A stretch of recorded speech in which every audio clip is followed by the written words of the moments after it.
The moment I carried the last box to the doorway, I realized I had not come there to help Sienna Voss move out of her apartment. I had walked straight back into a life I had spent 2 years trying to bury, and the person waiting for me in the sunlight was not my ex-girlfriend, but the one woman who had always understood my silence better than anyone else ever had. By the time Sienna leaned close, her damp hair brushing my cheek, her hand resting gently on my shoulder, and whispered, "You should have been mine," my heart had already started breaking in a way I did not know was still possible. Before this story begins, if you believe in kindness, second chances, and the quiet love people sometimes carry without saying a word, please like, comment, share, and subscribe to Ancient Truth. Stories like this remind us that sometimes the person who truly saw us was standing nearby all along. It was a bright Saturday afternoon when I reached the old apartment building on Briar Lane. The sun was sharp, the air warm, and cardboard boxes were stacked outside the front door like pieces of a life being taken apart. One box had kitchen written across it in black marker, another said living room, and the biggest one near the steps had bedroom scribbled across the front. That was the one I picked up first, because I needed something heavy in my hands. Heavy things made it easier not to think. My name was Callan Mercer, and 2 years earlier, I had loved Sienna's younger sister, Maribel, with the kind of devotion that makes a man ignore every warning sign. Maribel had been beautiful, loud, exciting, and impossible to hold on to. She loved attention more than peace, parties more than promises, and the idea of being loved more than love itself. I kept forgiving her because I thought patience could heal selfishness. It could not. Sienna was different. She was quieter, warmer, and always seemed to notice the things other people missed. During those years with Maribel, Sienna was the one who brought me coffee when Maribel stormed out after arguments. She was the one who asked if I had eaten. She was the one who stood in the kitchen after family dinners, helping me wash dishes while everyone else laughed in the living room. She never crossed a line. She never said too much. But sometimes her eyes stayed on me a second too long, as if she knew I was slowly disappearing inside that relationship. When Maribel left me for a man from her office, she did not cry. She simply said she needed more than I could give. I remember standing in the parking lot outside her building, holding the spare key she had just returned, feeling like all the good parts of me had been handed back unwanted. Sienna called me that night, but I did not answer. She sent one message that said, "I am sorry, Callan. You deserved better." I deleted it because reading it hurt more than Maribel leaving. After that, I avoided anything connected to the Voss family. I changed grocery stores. I stopped going to the little coffee shop near their neighborhood. I even ignored mutual friends because I did not want updates. I rebuilt my life slowly, quietly, without romance and without much hope. Then, on that Saturday morning, Sienna's name appeared on my phone for the first time in 2 years. Her message was simple. She was moving out. The movers had cancelled. She knew it was awkward to ask, but she had no one else strong enough to help with the heavier boxes. I stared at the message for almost 10 minutes. I should have said no. Anyone with sense would have said no. But I remembered all the times she had been kind to me when she owed me nothing, and I typed back that I would be there by noon.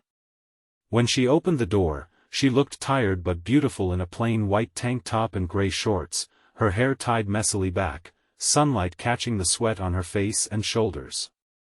She looked like someone who had been carrying too much for too long. Not just boxes. Memories. Guilt. Maybe regret.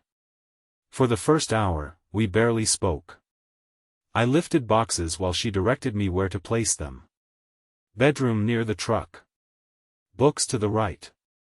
Kitchen by the steps. The apartment behind her was half empty, echoing with the strange sadness of rooms that had once held laughter. Every now and then, our eyes met, and we both looked away too fast. Then I picked up a box that split open at the bottom. A blue blanket fell out, along with a framed photograph that landed face up on the porch. It was from Maribel's birthday dinner 3 years earlier.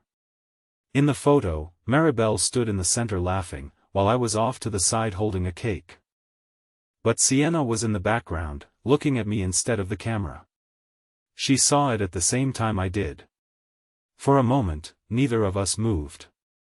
Then she bent down and picked up the frame, her fingers trembling slightly. She did not put it back in the box. She held it against her chest like it had betrayed her. "I forgot I had this," she said softly. I tried to smile, but it failed. A lot of things are better forgotten. Her eyes lifted to mine, and there was something raw in them. Not everything. That was when the air shifted. The street was quiet. Somewhere nearby, birds moved through the trees. The open door behind us cast a dark rectangle against the sunlit porch. Sienna stepped closer, close enough that I could smell soap and dust and summer heat on her skin. Her hand touched my arm first, lightly, almost as if asking permission. I turned toward her, and her face was so near mine that I could see tears shining at the edges of her eyes. "I hated watching her hurt you," she said. I swallowed hard. "Sienna, Don T." But she did not stop. Maybe she had stopped herself for too many years. "I hated that you kept trying. I hated that every time she broke something in you, you apologized like it was your fault. And I hated myself because every time I comforted you, I wished I had met you first." The box in my hand suddenly felt weightless and impossible to hold. I looked away toward the moving boxes, toward the number 23 on the wall, toward anything that did not feel like the truth standing too close. "She was your sister," I said. "I know," she whispered. That's why I stayed quiet. There are moments in life when the heart understands something before the mind is ready to accept it. Standing there, with the sunlight on her face and the boxes around us, I realized Sienna had not called me only because she needed help moving. She had called because she was leaving that apartment, leaving that city, and maybe leaving behind the last chance to say what had lived inside her for years. She leaned closer then, not like someone trying to steal a kiss, but like someone returning a truth to its rightful owner. Her lips came near my ear, her breath shaking, and she whispered the words that froze me where I stood. "You should have been mine." I looked at her, shocked, afraid, and suddenly angry, not at her, but at time, at loyalty, at all the wrong choices that had arranged our lives in such a cruel order. She searched my face as if she already knew I would pull away, and for one painful second, I wanted to tell her that she was wrong, that we were wrong, that the past was too tangled. But the lie would not come. Instead, I set the box down. Sienna stepped back immediately, embarrassed by her own confession. She wiped her cheek and tried to laugh, but it came out broken. "I am sorry. I shouldn't have said that. I just didn't want to leave without you knowing." "Leave where?" I asked. "Port Townsend," she said. "A school hired me. Art therapy program for kids. I start Monday." Of course. That explained the boxes. The urgency. The sadness in her eyes. She was not just moving apartments. She was moving out of my life again, maybe forever. We finished loading the truck in silence. But it was not the same silence as before. This one was full of everything unsaid. Every time I handed her a box, our fingers brushed. Every time she turned away, I saw her shoulders tighten like she was holding back tears. When the last box was packed, she closed the truck door and stood there with both hands resting against it. "Thank you for coming," she said. I nodded.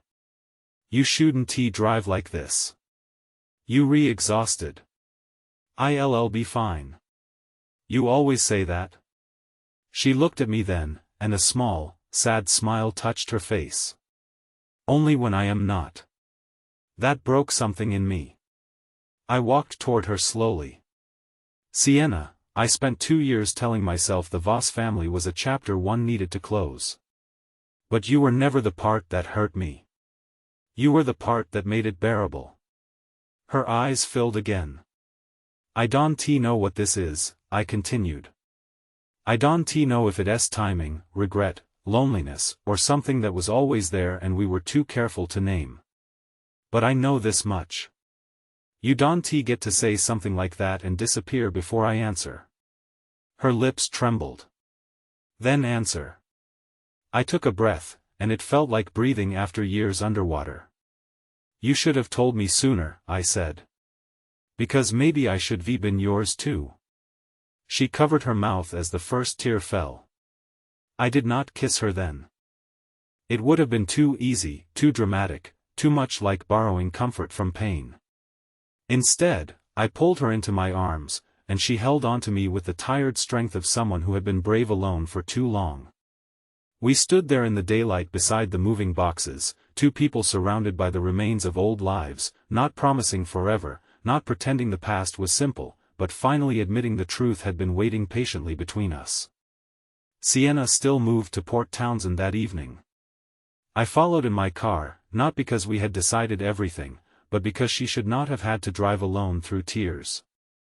We stopped once at a roadside diner where she ordered coffee and forgot to drink it. We talked about Maribel, about guilt, about how love sometimes arrives wearing the wrong name first. Sienna admitted she had almost called me dozens of times. I admitted I had kept her old message in my memory even after deleting it from my phone. Months passed before we became anything official. We moved carefully. We chose honesty over impulse. There were difficult conversations, awkward family reactions, and one painful phone call from Maribel, who accused us both of betrayal before eventually admitting she had never truly valued what she had lost. Sienna cried after that call, not because she was ashamed, but because loving someone should never require becoming the villain in someone else's version of the story. But slowly, life became gentle. I visited Port Townsend on weekends. She painted with children who had forgotten how to trust their own hands. I repaired the porch of her little rented house by the water. We cooked simple dinners, took long walks, and learned each other without the shadow of someone else standing between us. And 1 year later, on another bright Saturday afternoon, I carried a box into that same little house. This one had my books inside. Sienna stood in the doorway, wearing an old white tank top and that same nervous smile from the day everything changed. "Bedroom?" I asked, holding up the box. She laughed through tears. "Bedroom." Before the ending, please comment "Second chances can heal" if this story touched your heart. And if this story made you feel something, if it reminded you of someone you lost, someone you waited for, or someone who quietly loved you when you could not see it, please like, share, and subscribe. Sometimes the heart does not choose the easiest path. Sometimes it chooses the truest one. That day, as I carried my life into hers, I finally understood that love is not always the first person who says your name. Sometimes love is the one who stayed silent because they respected your pain. Sometimes it is the one standing in the doorway years later, with tears in their eyes, brave enough to whisper the truth before it is too late. And sometimes, if life is kinder than we expect, the person who should have been yours finally becomes your home.